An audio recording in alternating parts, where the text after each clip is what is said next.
नमस्कार। मैं doctor JD Gupta आज आपके साथ अंकेक्षक की रिपोर्ट के प्रकार पर चर्चा करने जा रहा हूं। जैसा कि इसके पहले के वीडियो में हमने अंकेक्षक की रिपोर्ट क्या होती है और उसे बनाते समय किन बातों को देखना चाहिए, इस पर हमने चर्चा की थी। आइए आज देखते हैं कि अंकेक्षक की रिपोर्ट कितने प्रकार की हो सकती हैं।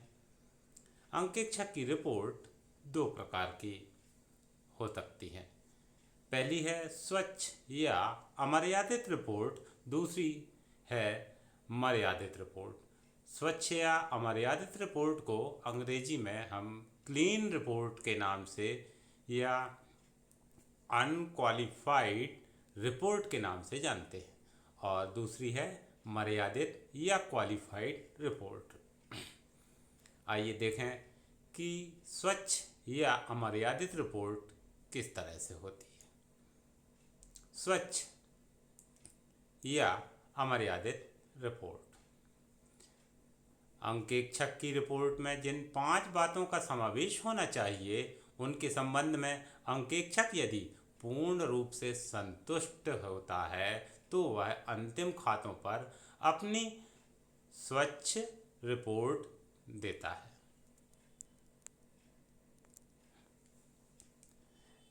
ऐसे खातों के संबंध में ही यह रिपोर्ट दी जा सकती जिसमें अंकेक्षक को कोई अनियमितता या अशुद्धि ना मिले और जिसके संबंध में उसे कोई शिकायत ना हो तथा जिसके सही व उचित होने के संबंध में उसे कोई संदेह ना हो। स्वच्छ रिपोर्ट देने का तात्पर्य है कि अंकेक्षक ने निम्न कार्य कर लिए हैं। जैसे पुस्तकों में की पर्याप्त जांच, वह उसने पुस्तकों की पर्याप्त जांच की।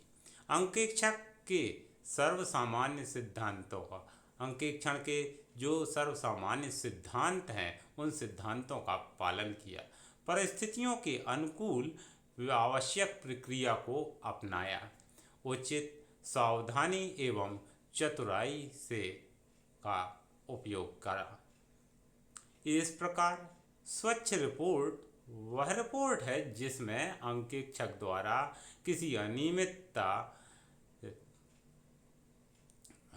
शिकायत का उल्लेख अनियमितता या शिकायत का उल्लेख नहीं किया जाता। यह तभी संभव होती है जबकि अंकेक्षक को कंपनी के खाते सच्चे व सही प्रतीत होते हैं। अंकेक्षक की रिपोर्ट में जिन 5 बातों का उल्लेख होना चाहिए उनके संबंध में अंकेक्षक यदि संतुष्ट नहीं है तो उसे अपने असंतोष का अपनी रिपोर्ट में उल्लेख करना होगा। ऐसी रिपोर्ट को मर्यादित या क्वालिफाइड रिपोर्ट कहा जाता है। अंकेक्षक को जिन कारणों से मर्यादित रिपोर्ट देनी होती है यह सामान्य तौर पर निम्नांकित हो सकते हैं।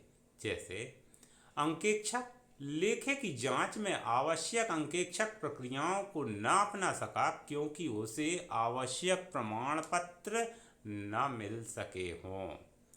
दूसरा, अंकेक्षक को राय प्रकट करने के लिए पर्याप्त सूचना न मिली हो, जैसे कंपनी में हिसाब किताब का पूर्ण लेखा न रखा गया हो।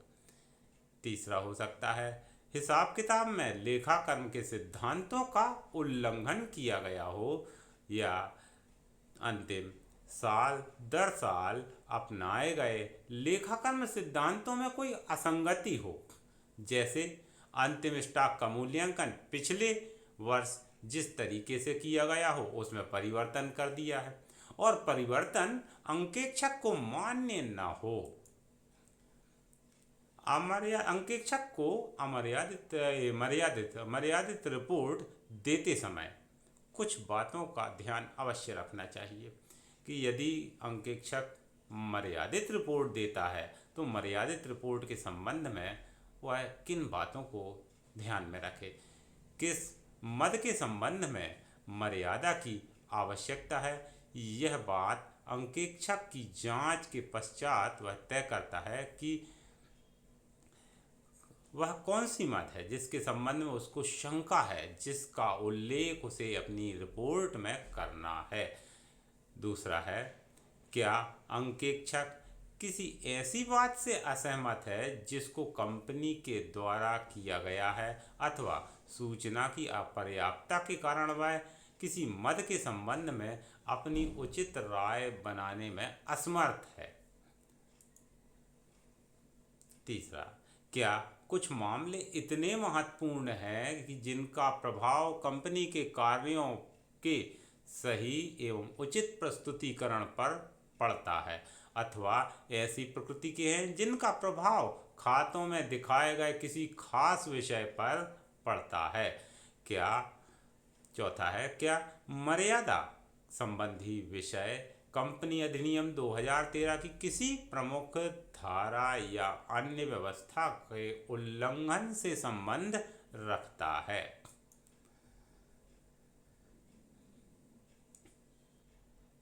इसके अतिरिक्त मर्यादित रिपोर्ट लिखते समय ध्यान देने योग्य कुछ विशेष बातें होती हैं जिसे अंकेक्षक को ध्यान रखना चाहिए। अंकेक्षक की रिपोर्ट में यथासंभव एक रूपता बनाए रखने के लिए यह आवश्यक है कि वे इन रिपोर्टों में मर्यादाओं का वर्णन इस प्रकार किया जाए कि उनमें कोई भ्रम या शंका के लिए स्थान न हो। दूसरा, यथासंभव मर्यादाओं को किसी टिप्पणी के संदर्भ में नहीं दिया जाना चाहिए।